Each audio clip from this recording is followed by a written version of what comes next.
Okay, so good morning everyone. As Aoibeann and Paul has introduced, I'm Aoibeann Walsh. I think it's always good to be reminded that I'm the development worker. I always kind of focus on the fact that I'm the research side of the project, so I've been working with Paul in developing the project also. So in the research side, just want to flag that there's a feedback form in everyone's pack, and I'll be crying later if you don't fill it in, so please fill it in for the project. So in addition to the objectives that Aoibeann outlined, we have two key learning objectives that we want to achieve throughout the project and at the end. To address the lack of knowledge, so we want to measure the potential of social farming as an alternative income for farmers, but also as an alternative service for vulnerable people who will be supported throughout the project. And really the key is the benefits. The research will hopefully gear towards and capture the good experience that will be coming out through the project. So the benefits for everyone involved, for all the stakeholders, and I'll be identifying the stakeholders in my next couple of slides. And also, as Aoibeann has highlighted, cost-benefit analysis, so what it costs, what the farmers contributing, and what's the value that they need to get out of it, and the specific context of Northern Ireland and the Republic of Ireland. Social farming is a practice that's developed in other countries, but we want to capture the learning from our project, which is specific to Northern Ireland and the Republic. So in addition to trying to capture the Sofab experience, all that we've learned from day one to the end of the project, we're going to try and learn from that. We're going to do specific research with the four key stakeholders identified. So that's the farmer, the service user, who we will be referring to as the participant. So if I say a participant later on, that's who I'm referring to. And then the service provider and the rural community. So just to highlight, in Sofab we're so fortunate to have these 20 pilot farmers who are opening their farms up, giving people the opportunity to come on and experience that if that's what they want. We have participants, we will have 60 in place by the time we actually launch into activities, who have made the decision, who wanted to come on board. They've come on with enthusiasm, sometimes experience, but generally a desire to make this work. Service providers, who myself and Paul have been engaged with, who have committed themselves, and me and Paul have the sense that they want to make sure that the service they're providing is person-centred, and if the person wants to go on the farm, that they'll support them to do so. And then also the rural community.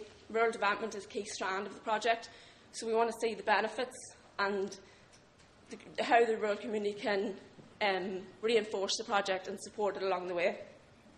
So just focusing on each of the sections, I'll focus more on the farmer and the service user because the research is geared towards them in a greater way.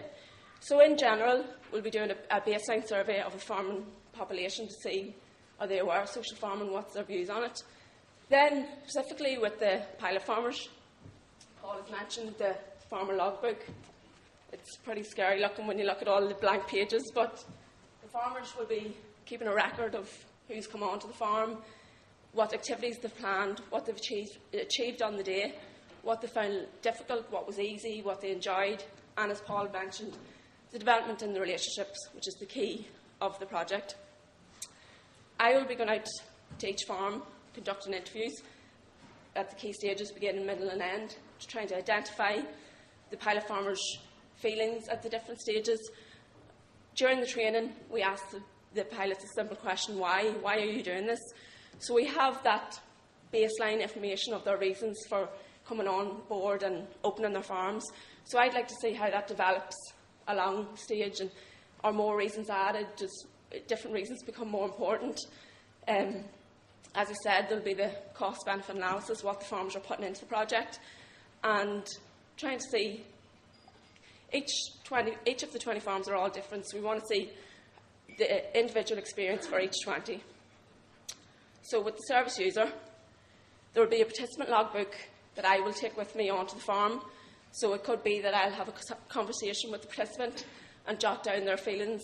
So it will be done at 4 different stages. So there will be roughly 6-week gaps, and I'll be, trying to jot down all the things they've achieved over those weeks. Interviews at 2 key stages, beginning and end. What their hopes are coming into the project, what their hopes are at the end, how they felt the project has gone. Observation I'll be going onto the farm with videos and video recorders and cameras, and also taking field notes on their interaction. The focus groups will focus on the interaction, so we'll have 3 participants per farm. So we want to see, some are coming from the same service, some are different service, so we want to see how that gels and how that works on each farm. And the last bit is individual narratives. By narrative, I mean a story. So we'll have 60 stories at the end of the project, one for each participant, where they started off with, where they've ended up at the end of the 30 weeks, and how they want to move forward. So taking the service provider and the rural community together, in general the service providers will just be, the data collection will focus on interviews, so seeing the different factors that the service provider has to take into account before they place a person, the different considerations that they've had to take throughout the project if there was a small issue or if there was a change. So seeing how they think social farming can move forward as a positive experience. And then the rural community focus groups. So we'll have 20 farms, that's 20 communities that are involved in this project. We want to see how the word has spread. If it's happening in my village, do I know about it? Have I met the participants? So it's just trying to capture, the ripple effects of the 3 people going on to each farm. So Paul and Aoibeann have highlighted where we're at this stage. We've gone out with introductory visits to most farms. So this really just, the participant has highlighted the want to engage. It's an opportunity to meet with the social farmer and sometimes their family. So we'll have the pilot farmer participant, maybe one will come out at a time, maybe 2 or all 3. Their circle of support, so if a support worker will be with the participant, and also at most stages, myself and Paul. So it's about relationship building and getting a taster of the experience. So I'm just going to focus now on one visit that we had this time last week. It was Wednesday. I wish I had a spotlight I could zone in on Desi at the front. He didn't know I was going to do this. So I just took photos when we were going about that day of the positive experience we had. And also looking back at them yesterday when it was lashing rain. It was a beautiful day, so there'll be a record that we did have summer this year. So that was the view when we got there that day. I managed to get sunburnt over sunburn, so it was a really scorching day. So just when we began the visit, Desi took the 3 participants out to have a walk around the farm to meet the animals, who'll be a big part of their experience. We walked around the vegetable garden, the greenhouse. Then we sat down together. We talked about how everyone was feeling, how they were feeling at the beginning of the project, what we wanted to achieve. I felt that it was a very positive experience. Obviously, the 3 participants could then go back and speak to the support workers and say if they wanted to continue, but it was definitely a very positive experience. And that was what Desi said at the end, onwards and upwards. We all wanted to move forward. We all got the opportunity to meet Desi, his family, friends that were on the farm, and they got a walk around in a sense, and Desi spoke about what the participants will be doing during the weeks that they'll be visiting. So, in addition to Desi, who's at the stage of introductory visits, we have other pilot farmers who are a lot bit further, who've had a couple of visits and are beginning activity before we have the insurance in place to start actual activity. These are the more general, getting a taster of the farm. So I'm highlighting now Liz at the back as one of our other pilot farmers. So this is a plan that Liz had for, this is maybe the 3rd or 4th visit out for the participants.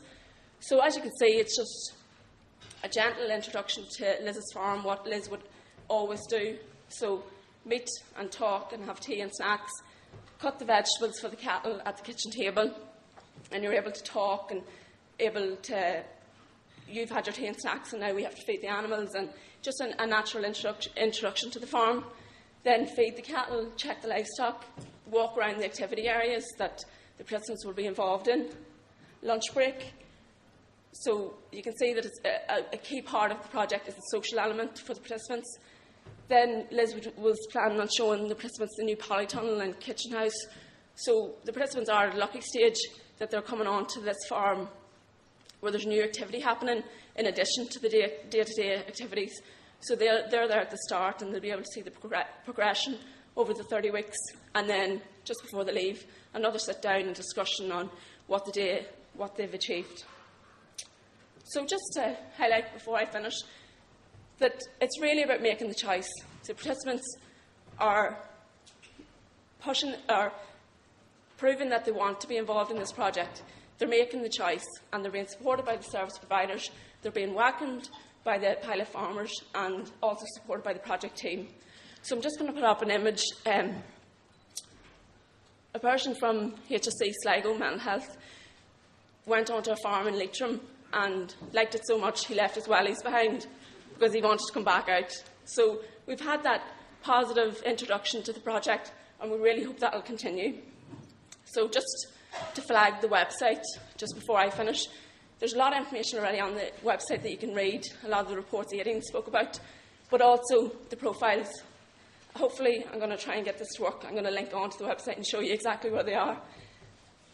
And throughout the project, we'll be putting on information about events and research updates and how we're getting along with the project.